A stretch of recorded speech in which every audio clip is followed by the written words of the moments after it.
Yeah, well, Jacob here. And now that I'm back home, I'll officially do the full recap on my thoughts and opinions of last night's preseason game. So yeah, without further ado, let's get into it. So yeah, first and foremost, by now you know that the Vikings did lose 12-10 to the Indianapolis Colts. Now again, take that with a grain of salt. It is preseason. Not a lot of, fashion, not a lot of flash, not a lot of flair, not a lot of extra flavor per se. But, yeah. All in all, a pretty decent effort. I really can't complain one way or the other. Even though, I'll just go ahead and kind of go into some negatives and positives. We'll start off with the positives here. As I mentioned last night, Troy Dye and Blake Lynch are basically endearing themselves to this squad. And look like they're going to potentially be, who knows, maybe some depth in the future, maybe even our starters in a few years, who knows.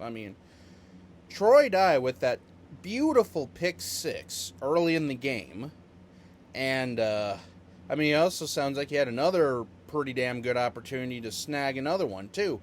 But, yeah, and Blake Lynch had some really nice pressures and some hits and all that stuff, too. So, yeah, overall, for the most part, our first and second string defenses actually held up pretty good. It was nice seeing, Kirk and all those guys back on the field, and it was nice seeing, our offense look good, and the fact that we actually had a pass rush. Holy crap, did I miss having a pass rush. It really makes it a lot nicer when you don't have to, hold back there for 5 or 6 seconds, and trying to, keep coverage and all that stuff. So, yeah. Again, all in all, not too bad.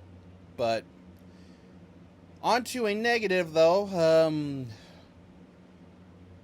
Yeah, I'm a little nervous about our offense not scoring a single touchdown at all.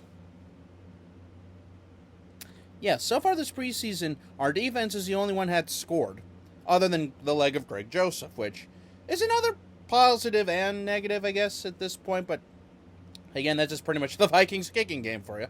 I don't know if we're ever going to have a solid kicker that can not give us heart palpitations, but, again, is what it is. We just kind of learn to deal with it and just hope that he doesn't, Blair Walsh or Daniel Carlson himself out of town. So, yeah, but no, Greg Joseph did look pretty good, though. And, again, tying back to the offense, Kirk Cousins, there was a play early in the game that I don't know if I agreed with him there, because he had Chad Beebe wide open. And he tried to go for Irv, who was blanketed. So, granted, I like seeing the trust there, but, again, on a second down and 10, or a second down and 10 plus, you have a check down right there that will probably net you 3 or 4 yards to make it like a 3rd and 4, 3rd and 5. But no, instead, Kirk tries to roll out and throw to Irv, and, well, pass incomplete. So, that was a little upsetting to see there. Our run game looked pretty good. Amir Abdullah had a pretty good showing. And, yeah, so first string looked all right, other than that little hiccup and all that stuff. But, and then once we got towards the end of the game, oh boy, I think it might be about time to turn the page on Jake Browning.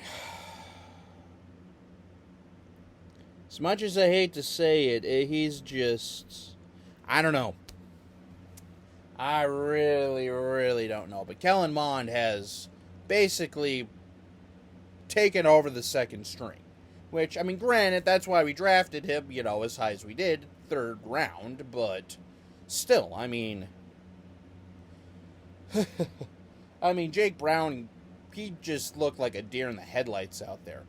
And then he was just overthrowing shots. He wasn't taking his checkdowns. It looked bad. And then he did have a nice little drive, though, to end the half. But, yeah, it might be about time to turn the page on the Jake Browning experiment. And then the second half happened, and, well, moving some stuff up and down the field, we had some nice plays, had some nice players, Amir Smith-Marset looked pretty good at the return game tonight, which is good. So, but yeah, I mean, overall, just, even though we lost 12-10, I didn't see anything really on paper that really made me go, are we ready? At least from our main guys that are going to actually be out there. Yeah, like, obviously, with like Browning, Mond, and, our 4th and 5th string defensive players, I mean, odds are they're going to be cut by the end of this week anyway. So, but yeah, I mean, sucks that we didn't win, obviously, because winning at the end of the day is the key. But again, it's only preseason, and we actually looked good this week, unlike last week, which was an absolute disaster. But I don't think we need to keep beating a dead horse at this point, so. But yeah. Then, well, also with this week, going into the last preseason game of the year, it's a short week for the Vikings as they head to Arrowhead to take on Kansas City on Friday. So, yeah, I mean, I'll be sure to do a little bit of a preview video there, and, yeah, I mean, then once we get to this time next week, boom, we're done with preseason for the Vikings, and then it's on to Cincinnati. So, yeah, I mean, I'll pretty much conclude this video, so until we meet again, this is Jacob. Have a good day.